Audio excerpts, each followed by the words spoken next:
Do you want to know how to make the perfect podcast intro? You're in the right place. Hello, I'm Jason Sanderson from podcasttech.com, where we take the hard work out of your podcasting. In today's episode, I'm going to walk you through how to craft a solid intro for your podcast and have it connect on a much deeper level with your audience.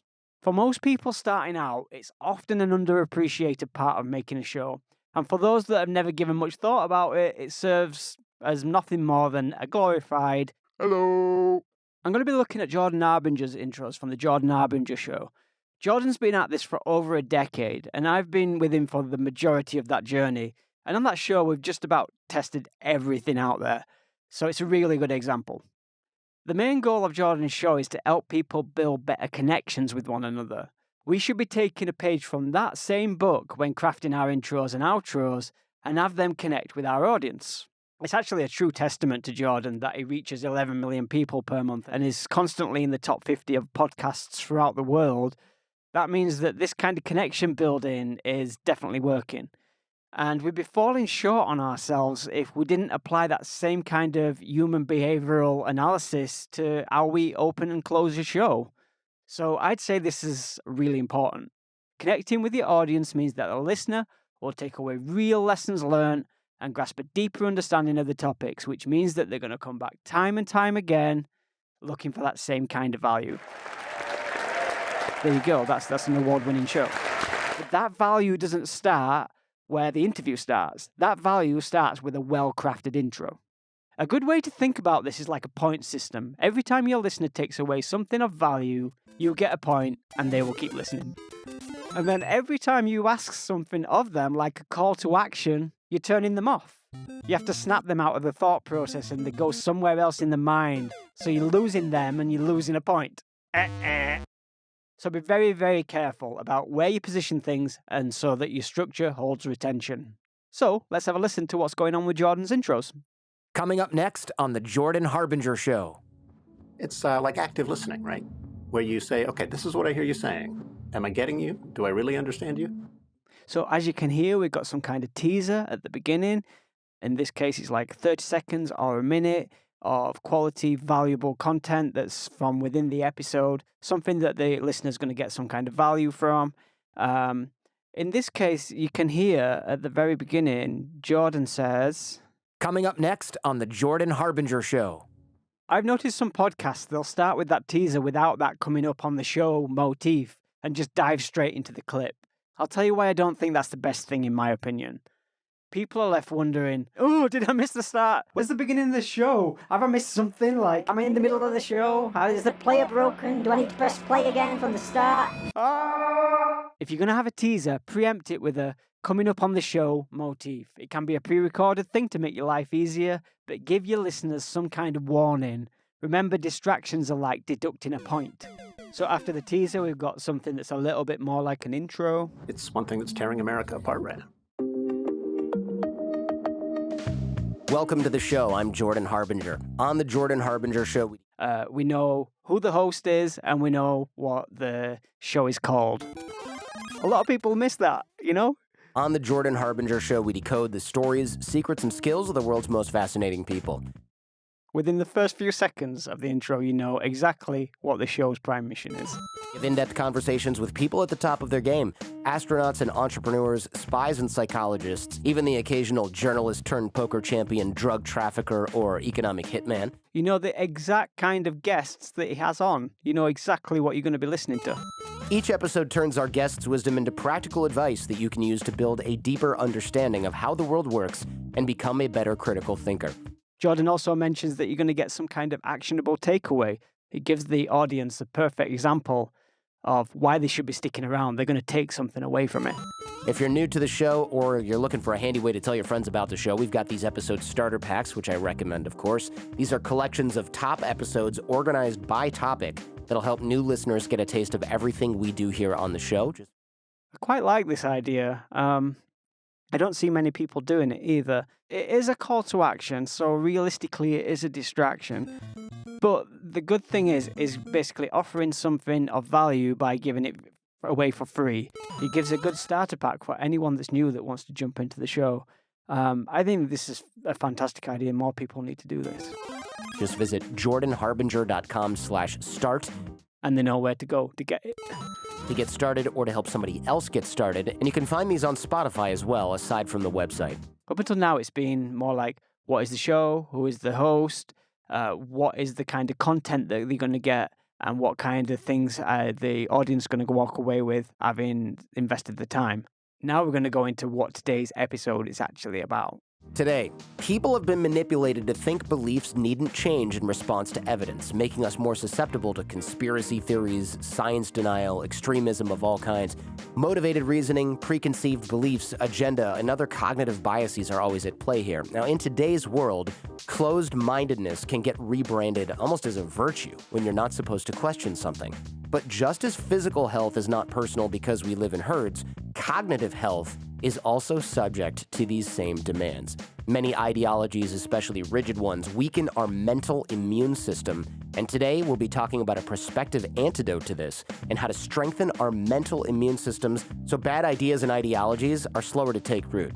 So if you're tuning into this episode because of its title, I can't remember what the title is. If I've been typing into Google to try and find a podcast on opening up my thought process and having clearer thoughts and around cognitive bias and things like that, I'm instantly going to know that this is the perfect episode for me. It's stated very clearly, it's answering all the things that I'm looking for. And you know exactly who the target audience is. Mental rigidity is acquired. We aren't born being too stubborn or proud or deluded to change our minds. So we can acquire the inverse, the ability to change our mind based on reason. And today's guest, Andy Norman, It's saying the guest's name, and in most circumstances, it would say the guest's credentials. I don't think Jordan's done it in this time, but he normally puts in some kind of credential, like why you should be listening to this person. Today's guest, Andy Norman, believes that if you want others to be persuadable, you must also be persuadable. So a heavy dose of critical thinking, or as Andy Norman likes to say, definitely not critical thinking. But whatever, maybe that's just semantics. And if you're wondering how I managed to book all these amazing people... Now, this bit is very specific to Jordan. I don't expect anybody to be doing this one, but it's basically just pointing them towards a free course that Jordan has. So this is more like a call to action. It's asking you to go do something. But again, it's for free and it's value giving. So I wouldn't say it's necessarily deducting a point. And if you're wondering how I managed to book all these amazing people on the show, it's about my network, and I'm teaching you how to build your network for free over at jordanharbinger.com/course. And most of the guests on the show subscribe and contribute to that same course. So come join us. You'll be in smart company where you belong. So your call to action could just be maybe that it points towards your website or the show notes. Then right on the end, we've got... Now, here's Andy Norman. So again, you've got some kind of reminder. Here's the guest. This is the person that we're going to be interviewing. And then it bounces into some bumper music. And then we're going to go into the interview.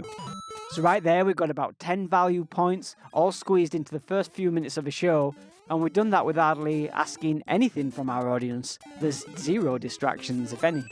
There's a few more points that I'd like to cover. We'll check out Noah Kagan's intros. What is up, you sexy bastards? It is your boy, the Crypto Farmer, a.k.a. Rabbi Can't Lose, a.k.a. Noah Kagan. So he has this really fun catchphrase that he does. He does the same kind of style every time, but does a slight different twist on it every time. In today's episode, I talked to Sahil Lavingia. He is the founder of Gumroad.com. Then there's a bunch of other things similar to Jordan's where he's covering what the show is pretty much about and what the guest is about. He does tend to do it more in a bullet point kind of way, if you want to check this out. Now, if you've ever want to learn how to stop doing things that drain your energy and run a company that doesn't require meetings, you are going to love this episode. His conversation with him has stuck with me over the past week since I've talked with him. Now, here's 3 things you're going to learn. Number 1, the value of observation and visualization. 2, investing money versus spending money. And 3, how to create the life you want to live and not the life you should live. Damn, this is a good conversation. Enjoy this plus a bunch more ear nuggets along the way. So Noah's even set the question up for the listener. Is this what I'm thinking about? Is this what I came to this episode for? Then he sets out 3 bullet points that you're going to learn and take away. So it's instantly engaging the listener to carry on listening. Now, straight after, he does a little bit of advertising, which would normally be a no-no. His show comes from a different angle, where Jordan's podcast is his sole business, selling syndicated ad space. Noah doesn't have ads. Instead, his podcast is a marketing channel for another business.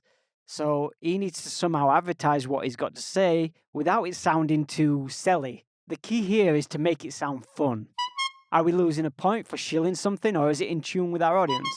Before we dive into the show, AppSumo is giving away $1 million. That's like 1,000 tacos with gold on them. It's a little funny bit. If you have an ebook, if you're a creator, if it's software, if you have any digital product that help other entrepreneurs and small business owners, you should be a part of this. Go to appsumo.com/BFF and submit your product today. We're only giving out $1 million, so once it's gone, it's gone. And I'm going to be asking you for some money. So appsumo.com/BFF. Go submit, get your business off the ground, or if it's already off the ground, get it growing. I'd say that given this show is intended for a marketing audience, all he's done is just offer some tool suggestions that are going to actually be in value for his audience. So I'd say that's a +1.